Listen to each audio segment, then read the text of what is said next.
Bonjour, bienvenue dans Extra Life.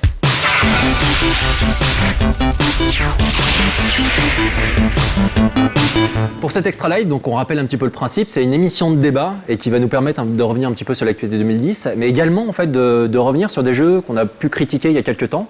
Et là, quelques mois plus tard, qu'est-ce qui s'est passé après coup? Est-ce qu'on continue à y jouer? Est-ce que des choses se sont développées? Quels sont en fait les retours un petit peu des gens après tout un investissement de temps? Et donc, on va parler aujourd'hui de Dragon Quest IX en présence de Médoc et de Anne. Et donc, je vais commencer par vous demander un peu quel a été votre premier contact avec DQ9.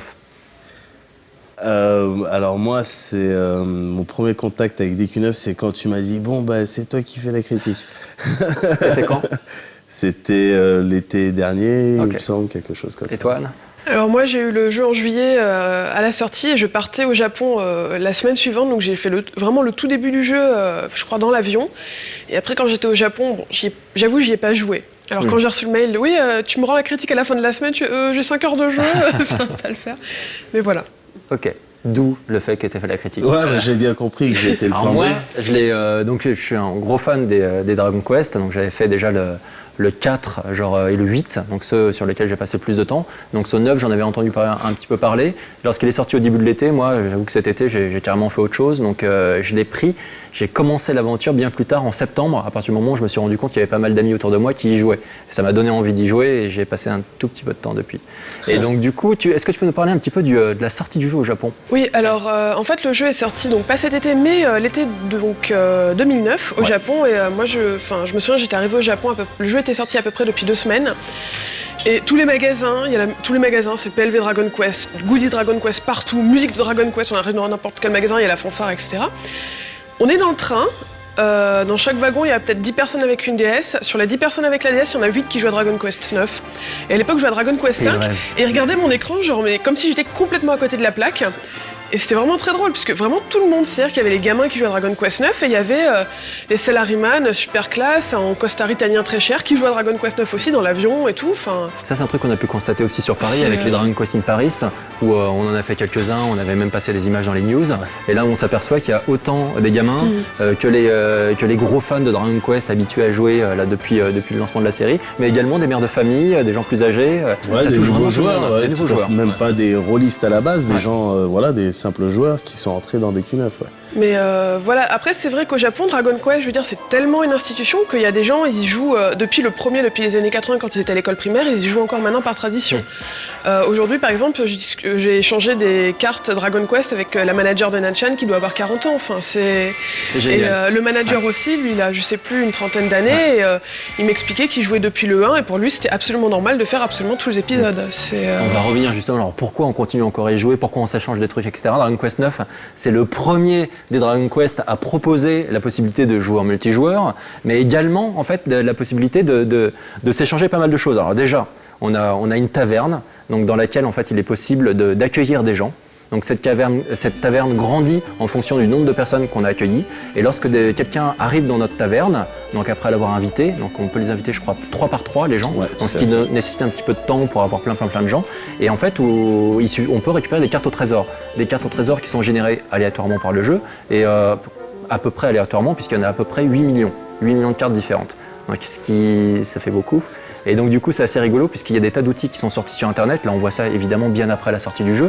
Donc sur le net aujourd'hui on a la possibilité en fait d'aller sur certains sites et de rentrer en fait les différents principes d'une carte, c'est-à-dire le niveau de la carte, le nom de la carte, le type de carte, et à partir de ces différents éléments on peut afficher simplement le pattern de chaque niveau et également la qualité des coffres au trésor, puisque les coffres au trésor et l'emplacement des coffres au trésor. Le nombre de coffres, tout ça. Et donc du coup on peut ainsi, puisqu'on est limité dans le nombre de cartes qu'on peut accueillir dans une console, on peut faire le tri un petit peu dans sa carte et garder les meilleurs. Alors ce système il a été fait, alors comment alors, le système quel nom il porte? C'est du rétro processing? C'est du reverse engineering. En gros, c'est des mecs, alors je pense en partie qu'ils ont dû travailler avec des développeurs ou ce sont eux-mêmes des développeurs et donc en fait ils sont repris l'architecture du jeu et de manière à pouvoir rétro-ingénierer, en fait recréer en fait les petites matrices de génération de ces donjons, de ces cartes au trésor.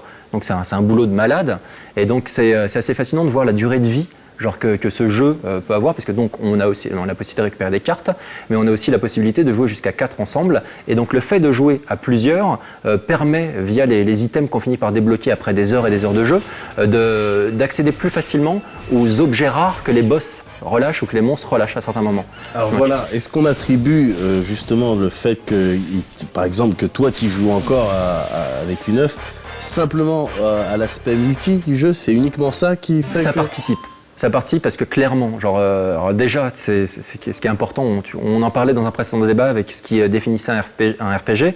L'un des principes de base, c'était la possibilité de customiser son personnage. Ouais. Là, contrairement à beaucoup de RPG, à partir du moment où on change un casque, genre une armure ou quoi que ce soit, ça se voit sur le personnage. Donc du coup, il y a le plaisir, genre dans une partie multijoueur, de montrer à ses amis, genre un peu l'équipement qu'on a pu récupérer sur son perso. Parce qu'il y a possibilité de un petit peu singulariser ton... Ah voilà. non, parce tu que peux avoir un perso c'est un truc de ouf. à peu près unique. Oui, complètement. Voilà. On peut avoir un perso totalement unique. Si tu le mets en slip avec des choses... Non, mais on a tellement d'items, c'est invraisemblable. Et d'autant plus qu'il y a cette dimension-là, il y a la dimension multijoueur, il y a la dimension carte au trésor, mais il y a aussi la dimension, genre le jeu a une vraie durée de vie, parce qu'encore aujourd'hui, donc on est au mois de décembre là, le jeu est sorti en juillet, et en fait il y a un petit magasin qui toutes les semaines en fait relâche de nouvelles quêtes et permet d'acheter de nouveaux items, parfois des items complètement inédits. Et donc du coup il y a un nombre invraisemblable de quêtes et on peut poursuivre réellement l'aventure bien après avoir fini l'aventure principale du jeu. Et donc certaines quêtes ce sont pas des quêtes qui se contentent de dire va tuer tel monstre, c'est des vraies quêtes histoire. Il y a des trucs vraiment des quêtes histoire.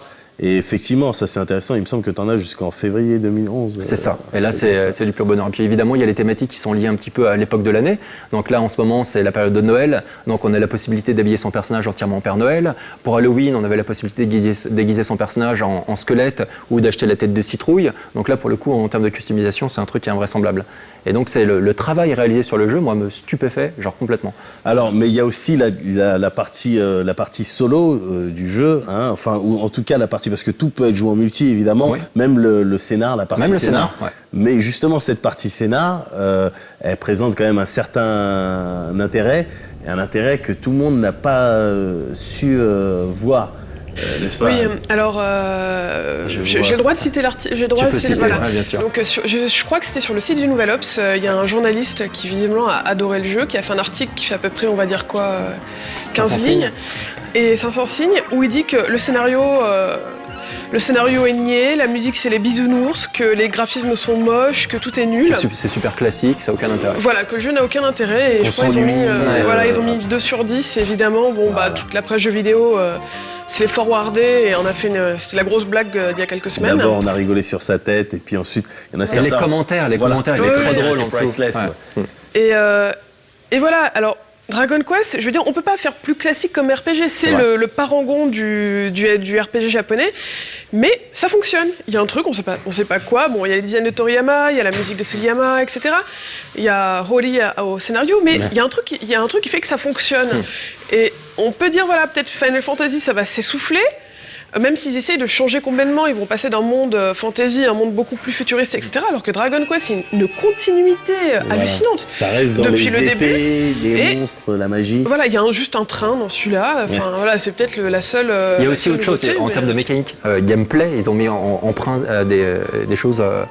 Par exemple, sur les boss, on a la possibilité sur les cartes boss, donc des cartes au trésor qui sont concentrées sur un boss, de donner les points d'expérience. On bat le boss et on peut lui donner les points d'expérience pour le leveler. Donc ensuite, on monte une carte au trésor jusqu'à 99 de manière à augmenter le pourcentage de drop d'items pour être sûr de choper des orbes qui nous permettront ensuite de fabriquer des objets ultra rares avec l'alchimie. Donc c'est un piège, c'est un piège infernal. Pour enchaîner les boss que tu as levelés. Et de faire des alchimies miracles, c'est un peu le Graal du jeu. C'est au bout de 300-400 heures de jeu, on a la possibilité, en ayant un certain nombre d'orbes et un certain nombre d'ingrédients ultra rares, de tenter l'alchimie miracle, c'est-à-dire qu'on a de 10 à 50% de chance de réussir à fabriquer un équipement 5 étoiles. Donc on aura 5 petites étoiles brillantes sur sa DS, DS et on a un certain nombre d'équipements, pas énormément, mais un certain nombre d'équipements limités qui demandent énormément de temps. Est-ce que du coup on va aller voir les images? Je vais montrer quelques-uns de mes Alchimiracle. Je tiens à préciser que ce sont des purs Alchimiracle, parce qu'il est possible en fait avec une nouvelle fois les mecs qui ont fait du reverse engineering, en fait de faire un certain nombre de choses dans le jeu, comme se healer à un moment précis ou faire tant de pas, etc. Pour booster le pourcentage à 100%. Moi je l'ai fait de manière pure, c'est-à-dire genre j'ai vraiment de 10 à 50% de chance pour réussir. Donc du coup j'en ai foiré pas mal avant d'avoir mes 2 équipements, j'en ai que 2. Non, parce que faut savoir que dès que Thierry a un nouveau truc à Dragon Quest, il arrive le matin. Regardez. Comme un enfant à l'école avec des nouvelles baskets. Génial. Ah, vous l'avez pas, moi je l'ai. C'est pareil, il te montre l'armure. Des fois il vient, il dit même pas bonjour, il te montre juste. Oui, voilà, c'est ça, il dit pas bonjour, il arrive juste avec la DS comme ça. Ok. Bon, en tout cas, j'attends énormément Dragon Quest X et on va se quitter là sur ces paroles. Et puis je vous dis à très bientôt dans un prochain Extra Life.